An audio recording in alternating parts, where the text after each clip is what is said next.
आज का प्रश्न बड़ा ही दिलचस्प है। प्रश्न है कि शिवलिंग पर पानी या दूध क्यों चढ़ाया जाता है। देखिए, हिंदू धर्म में ऐसी बहुत सारी मान्यताएं हैं जिन्हें आज के लोग बेतुका कहते हैं, उनकी आलोचना करते हैं, जबकि सत्य कुछ और है। सत्य यह है कि हिंदू धर्म की सभी मान्यताओं के पीछे कहीं ना कहीं गहरा विज्ञान है। आज आप अगर किसी चीज के पीछे के वैज्ञानिक आधार को नहीं जानते तो इसका मतलब ये नहीं कि वह चीज गलत है, अंधविश्वास है। कुछ लोग अज्ञान के कारण कुछ भी कहते रहते हैं, परंतु उससे सत्य बदल नहीं जाता। शिवलिंग के ऊपर जल चढ़ाने के बारे में हिंदू धर्म के कई ग्रंथों में वर्णित है और आज हम इस वीडियो के माध्यम से इसके पीछे के वैज्ञानिक आधार जानेंगे। आपको एक कहानी तो याद होगी, जब एक बार समुद्र मंथन चल रहा था जिसमें देवताओं और असुरों ने भाग लिया था। मंथन था अमृत को निकालने का। मंथन के दौरान उसमें से बहुत सी चीजें निकली।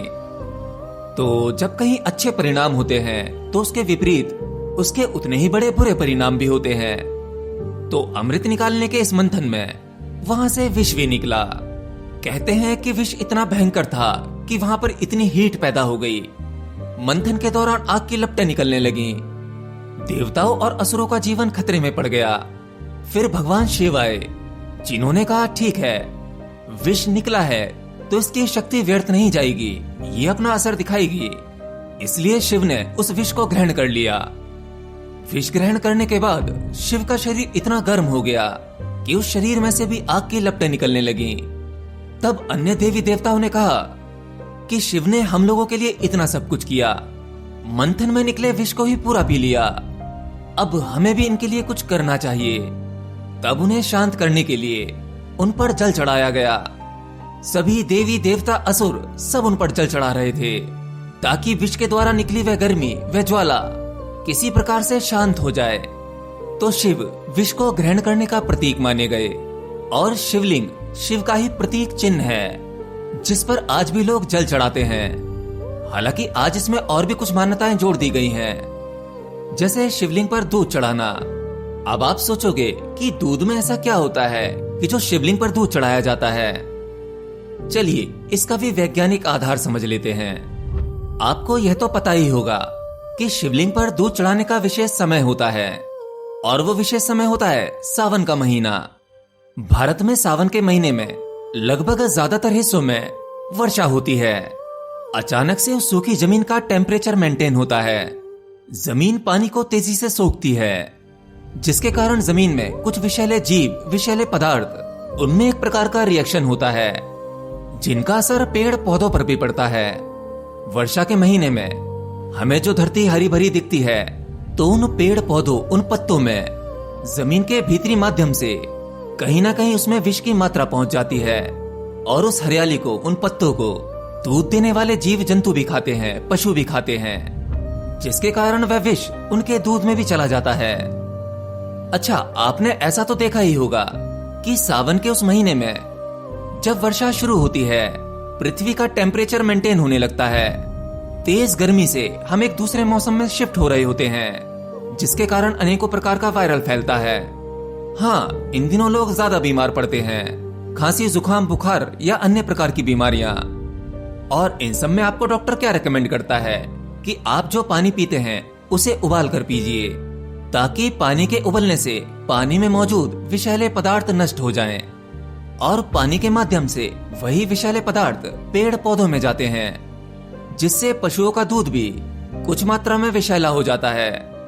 और मैंने आपको शुरू में क्या कहा था कि शिव मानव कल्याण के लिए हर प्रकार का विष पी जाते हैं। इसीलिए शिवलिंग पर जल चढ़ाना और वह दूध चढ़ाने की मान्यता है, ताकि शिव आपके जीवन में से विष को ग्रहण कर लें और आपको अच्छा स्वस्थ जीवन मिले। आज हमारा वैज्ञानिक रिसर्च भी ये कहता है कि वर्षा के दिनों में मनुष्य को पत्तेदार सब्जियां नहीं खानी चाहिए, क्योंकि सावन के उस महीने में ये आपकी सेहत के लिए अच्छी नहीं होती। बहुत से लोग जो नॉनवेज खाते हैं, मांसाहार का सेवन करते हैं, सावन के महीने में वह मांसाहार नहीं खाते, क्योंकि वह भी आपके लिए उचित नहीं है। असल में मांसाहार तो आपके जीवन के लिए साधारणता उचित नहीं होता, परंतु सावन के महीने में वह आपके लिए और भी खतरनाक हो जाता है, क्योंकि आप लोगों ने देखा होगा कि सावन के महीने से पहले जो गर्मी पड़ती है वो गर्मी तो अधिक होती है, परंतु इतनी दुखदाई नहीं होती जो सावन के महीने की चिपचिपी गर्मी होती है। इस महीने में आमतौर पर हमारे जो पसीना निकलता है वह पसीना कुछ अलग प्रकार का होता है, जो कुछ चिपचिपा या कुछ ऑयली टाइप का होता है। जिस प्रकार से बदलते मौसम के कारण हमारी धरती खुद को मेंटेन करती है, अधिक गर्मी और फिर अचानक से बारिश का होना, तो इस सिस्टम में कुछ बदलाव होते हैं। उसी प्रकार से हमारा यह शरीर ये भी एक पृथ्वी का ही टुकड़ा है। इसमें भी वो सभी तत्व मौजूद हैं जो पृथ्वी में है। तो क्या हमारा ये शरीर खुद को मेंटेन नहीं करेगा? हाँ, ये भी रिएक्ट करता है। इसके सिस्टम में भी कुछ बदलाव होते हैं। हमारी स्किन से पसीने के साथ में एक प्रकार का ऑयल सा निकलता है। अब ये साधारण शुद्ध पसीना नहीं होता, ये कुछ चिपचिपा टाइप में होता है। पता नहीं आप लोगों ने इसे एक्सपीरियंस किया होगा या नहीं, मैं नहीं जानता। तो जो लोग मांसाहार करते हैं, पशुओं को खाते हैं, तो पशुओं के शरीर में से भी इस समय उस चीज की मात्रा उसी प्रकार निकलती है जिस प्रकार से मनुष्य के शरीर में से पसीने के माध्यम से वो कुछ ऑयली पदार्थ निकलता है। ये शरीर में मौजूद वो वेस्ट पदार्थ है जिसका शरीर में रहना ठीक नहीं होता, इसलिए हमारे शरीर का सिस्टम इसे बाहर निकालता है। तो इसलिए एक महीने वो लोग जो मांसाहार का सेवन करते हैं वो इस महीने मांसाहार नहीं खाते, क्योंकि उसमें भी अब विष की मात्रा अधिक हो जाती है, जो प्रकृति अपने हिसाब से एक समय सीमा में बाहर निकाल देती है। तो कुछ इस प्रकार से मेरा मानना है, शिवलिंग पर हमेशा वही चीजें चढ़ाई जाती हैं जो मानव जाति के लिए उचित नहीं होती। धतूरा, जिसमें एक प्रकार का जहर होता है, भांग, दूध या जल, हर चीज को चढ़ाने की अपनी अपनी अलग अलग परंपराएं हैं, जिसमें से कुछ के बारे में मैंने आपको बता दिया है। बाकी आप मेरी बातों से कितना सहमत हैं, कमेंट बॉक्स में लिखकर बता सकते हैं।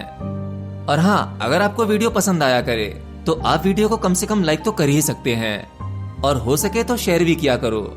अगर आप वीडियो को लाइक और शेयर करेंगे तो यूट्यूब का एल्गोरिदम वीडियो को ज्यादा से ज्यादा लोगों तक पहुंचाएगा, जिससे थोड़ी चैनल को भी सपोर्ट मिलेगी और लोगों तक ज्ञान भी पहुंचेगा।